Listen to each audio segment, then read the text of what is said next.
Hello everyone, welcome to YouTube channel Career Assam. আজিৰ ভিডিঅ'টিত Assam cancer care ফাউণ্ডেশ্যনৰ পৰা release হোৱা এটা ভ্যাকেন্সি নোটিফিকেশন শেয়াৰ কৰিব বিচাৰিছো।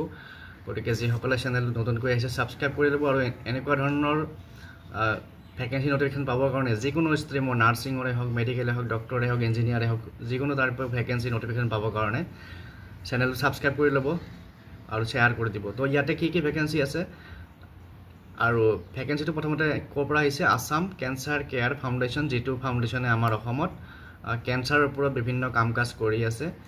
তো ইয়াতে ভ্যাকেন্সি আছে assistant professor community health nursing, qualification লাগিব মিনিমাম 3 ইয়াৰ্স এক্সপেৰিয়েন্স, লগতে MSc in community health nursing with 3 years experience. আৰু ভ্যাকেন্সি আছে এটা।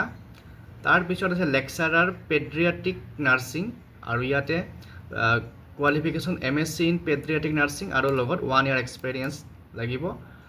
তাৰ পিছত lecturer obstetric and gynaecology nursing, আৰু ইয়াতে কোৱালিফিকেশনটো লাগিব paediatric nursing with minimum 1 year experience, এটা ভ্যাকেন্সি আছে। আৰু লাইব্ৰেৰিয়ান এটা ভ্যাকেন্সি আছে degree or master degree in library science with 1 year working experience. গতিকে যিসকলে এপ্লাই কৰিব বিচাৰে তেওঁলোকে অহা 20 জুলাইৰ ভিতৰত এপ্লাই কৰিব লাগিব অনলাইন যোগে, আৰু অনলাইন এপ্লাই কৰা লিংকটো ইয়াতে পাই যাব।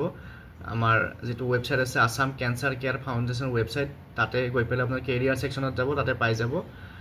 গতিকে যিসকলে ইন্টাৰেস্টেড তেওঁলোকে এপ্লাই কৰিব পাৰিব। আৰু এই পোষ্ট গেটাৰ পোষ্টিং হ'ব Lakhimpur nursing college, Lakhimpur nursing কলেজত এই পোষ্ট গেটাৰ পোষ্টিং হ'ব।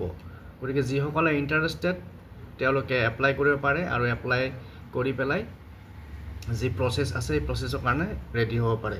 গতিকে আজিৰ ভিডিঅ'ত এই নোটিফিকেশনটো শেয়াৰ কৰিলো। নেক্সট এনেকুৱা যদি ভ্যাকেন্সি নোটিফিকেশন থাকে মই পুনৰ শেয়াৰ কৰিম। গতিকে চেনেলটো সাবস্ক্ৰাইব কৰি ৰাখিব, আৰু আপোনালোকক কেনেকুৱা ভ্যাকেন্সি নোটিফিকেশন বিচাৰে কমেন্ট কৰি জনাব, বা নিজৰ যিবিলাক স্কিল আছে যোনে যিটো ষ্ট্ৰীমৰ হয় বা যোনে যি ভোকেশনাল ট্ৰেইনিং হওক বা টেকনিক্যাল ট্ৰেইনিং যোনে যি পঢ়িছে তাৰ ওপৰত বেছ কৰি আপোনালোকে কমেন্ট কৰি জনাব কাক কেনেকুৱা ভ্যাকেন্সি নোটিফিকেশন লাগে। মই গোটেইবিলাক দিবলৈ চেষ্টা কৰিম। পুনৰ লগ পাম নেক্সট ভিডিঅ'ত। Thank U.